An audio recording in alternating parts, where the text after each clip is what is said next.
rodada, Lajeadense empata com o Aimoré. Internacional vence o Novo Hamburgo, foi 1-0. E o Grêmio venceu a Avenida, mas quem diria? Marcelo Moreno pode estar fora do tricolor. É agora, no Papo de Boleiro.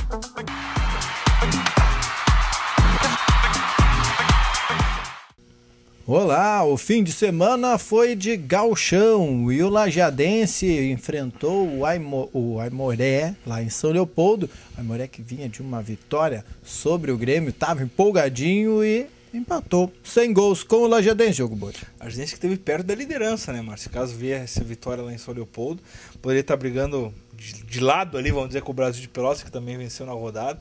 Mas acho que o resultado foi bom pro Lajeadense, pelo que apresentou em campo. Foi um jogo bastante morno, né? Sem poucas chances, ambos os lados.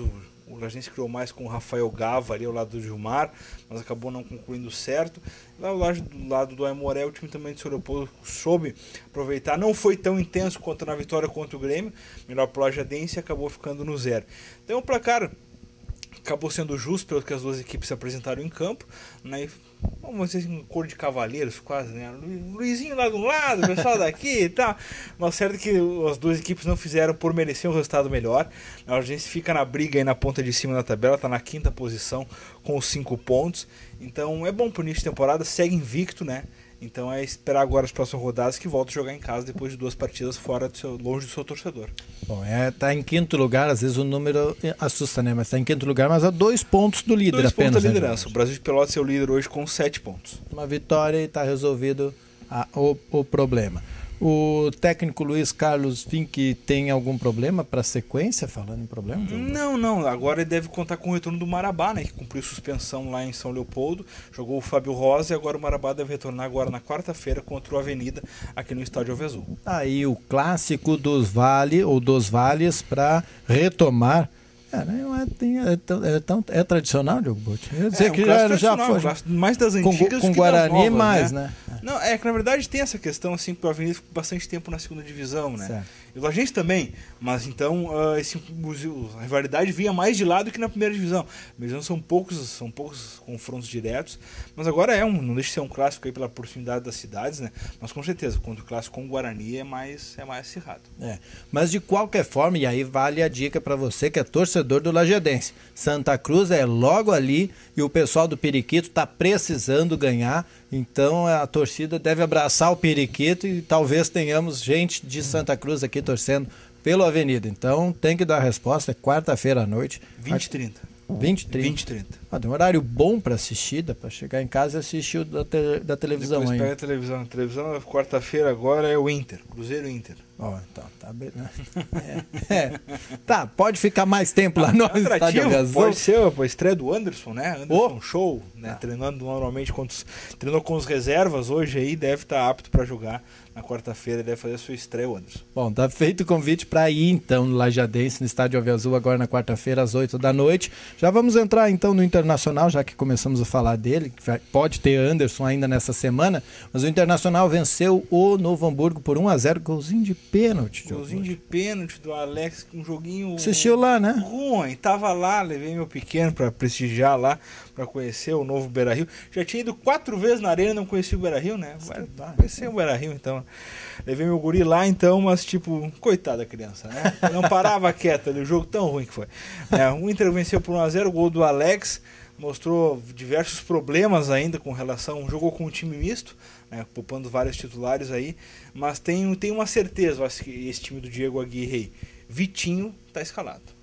Um jogador de muita mobilidade, entrou no segundo tempo, deu outra cara pro ataque colorado, jogador de muita movimentação, de enfrentamento com o adversário, é um jogador que promete aí está se mostrando uma grande contratação até o momento.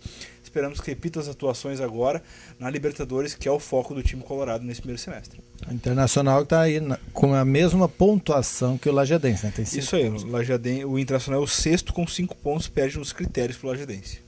O Inter jogou com os reservas. Será que ele vai... Foi um time misto, né? Isso, jogou Alex, jogou Rafael Moura, teve a estreia do Hever com a camisa colorada. Foi uma estreia discreta do zagueiro colorado aí, até porque não foi muito exigido, né? O ataque do Novo Hamburgo foi muito intenso, mas muito mais pelo lado do outro zagueiro que jogou o Alan, né? O Alan Costa.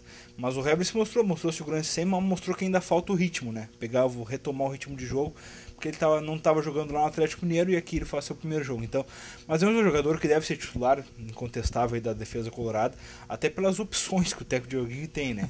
Então o Hever deve ganhar uma sequência, quem sabe aí, até visando a estreia da Libertadores.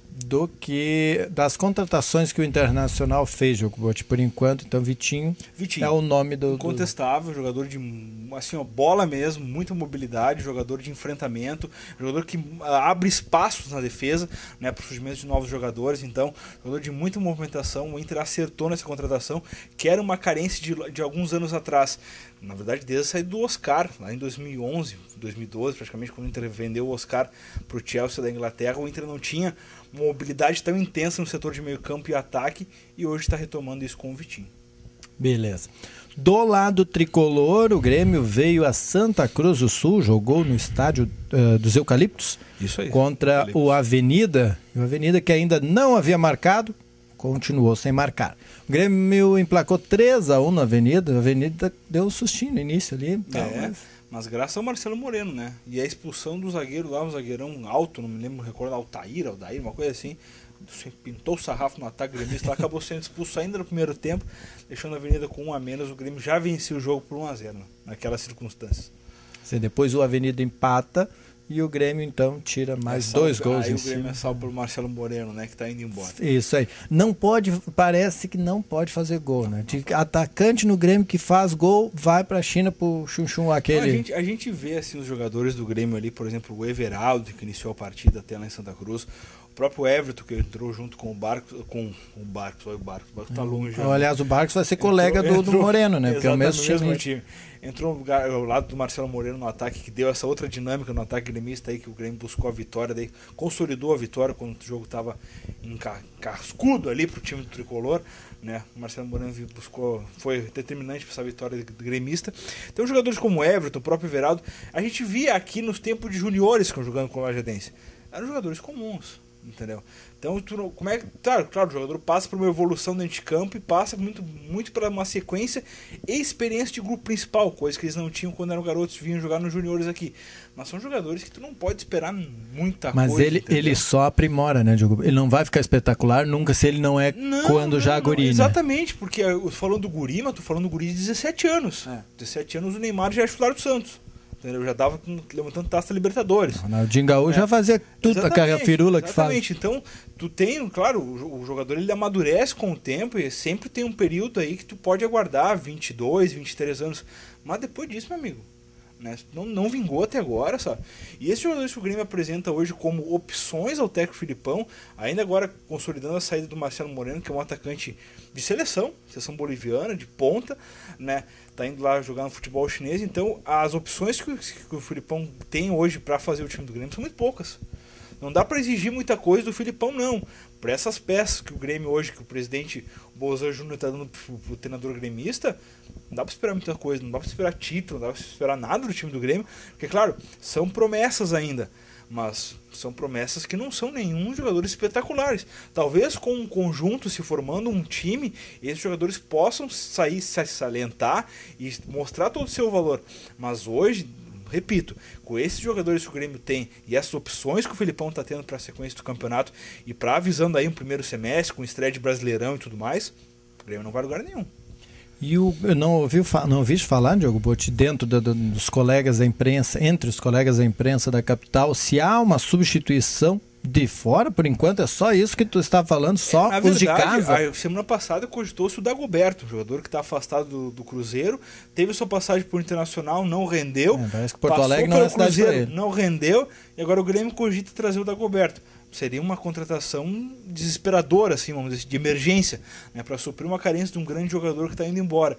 Mas eu não vejo o Dagoberto como nenhuma solução. O Dagoberto é um jogador de lado, né, o Marcelo Moreno, tanto o Marcelo quanto o Barcos estão saindo, são centroavantes, são 9, são finalizadores. Não que o Dagoberto não sabe fazer gol, o Dagoberto é bom de área, sabe fazer gol tudo que é jeito, mas ele não é mesmo lugar que o Marcelo Moreno, e o Grêmio vai ter que buscar uma reposição de peso se quiser buscar alguma coisa esse ano. E tem aquela questão que quem marcou o gol do Grêmio, parece que foi o primeiro gol do Grêmio que marcou foi o Douglas, né? Mas foi pênalti. O Douglas foi de pênalti, exatamente. Foi pênalti desse mesmo zagueiro que acabou sendo expulso depois, né? O Douglas também ainda está apagado. Teve uma atuação bem aquém ainda do que a gente espera dele, né? E até cogitou semana passada a saída do jogador. Mas vamos aguardar aí mais um tempo pro Douglas, quem sabe ele consegue se recuperar em campo, porque só ele pode fazer isso por ele, né? Tipo, ter uma atuação mediana ali diante do Avenida não é nada bom. É, a questão que eu ia dizer é justamente essa. Se aquele setor do Douglas funciona, daqui a pouco facilita um atacante mais ou menos, não precisa ser o top do ataque. Exatamente, na verdade, é que assim, o Grêmio hoje, tudo bem, de repente dá certo com o menino desenho. Dá certo, de repente, o Everaldo no ataque ao lado do Luan, que ontem conseguiu ser expulso, né? É. Conseguiu, porque desde o jogo contra o Aimoré vinha tentando, ontem conseguiu ser expulso. Parabéns ao Luan. Tá suspenso na próxima partida. Então, de repente, com jogadores desse fim de semana de carnaval, talvez. Não, agora quem sabe, quarta-feira não vai ter que jogar no carnaval. Vai jogar errou o cálculo, Luan. Errou o jogo. Então, talvez com esse tipo de jogadores o Grêmio se acerte na movimentação, que pode ser um diferencial desse time do Filipão, a movimentação, porque de cadência, de qualidade técnica, hoje o time do Grêmio não tem. E a classificação depois da terceira rodada do Gauchão? Com os que a gente já falou, os que... Toca Lepau. Vamos lá, o Brasil então com a vitória de ontem segue líder, assumiu a liderança isolada com 7 pontos, o Grêmio é o segundo com 6, aí vem uma trupe com 5 pontos, o São José é o terceiro com 5, seguido do Cruzeiro com 5, Lajadense, do Inter e do Aimoré. O Passo Fundo aparece em oitavo com 4 pontos, seguido do Novo Hamburgo, do Ipiranga e de Erechim. Na 11ª posição, o São Paulo com 3 pontos. Na sequência vem o Caxias com 2, o União Frederiquense com 2 e o Juventude. O que tá vendo com o Juventude do Piccoli, né? Pois é, tá se entregando. Barbaridade, perdeu ontem mais uma. Juventude tem apenas 1 ponto no campeonato, seguido do Veranópolis também com 1, e o Avenida segue segurando a lanterna com 0 pontos. No Brasileiro a gente falava das regiões ou dos estados que estavam bem ou estavam mal. Aqui a Serra tá feia a pegada. Juventude e Veranópolis na zona. Veranópolis entre os dois aí que estão, entre os 3 que caem, o Avenida, né? Isso aí. Bom pro Lajadense, a próxima rodada, Diogo Botti, que tem o Cruzeiro vai pegar o Internacional, então tá ferrado. Não lá, quer dizer, né? Mas enfim. Exatamente, é um confronto ali. O bom que o Lajadense precisa confirmar essa vitória contra a Avenida, jogo quarta-feira, a gente repete, 20h30 aqui no Estádio Avezzul, para consolidar entre os tops ali da parte de cima da tabela, né? É um jogo que, teoricamente, pelo que tem se mostrando, pelas apresentações da Avenida, mais pelas apresentações da Avenida do que pelo Lajadense, é um jogo para o Lajadense ganhar. Nós voltamos amanhã, depois do Redação Informativa, para falar sobre esse jogo, também já falar sobre a rodada que vem na quarta-feira, os jogos todos do Gauchão, que está acontecendo, está bombando aqui no Rio Grande do Sul. É amanhã. Até mais. Um abraço.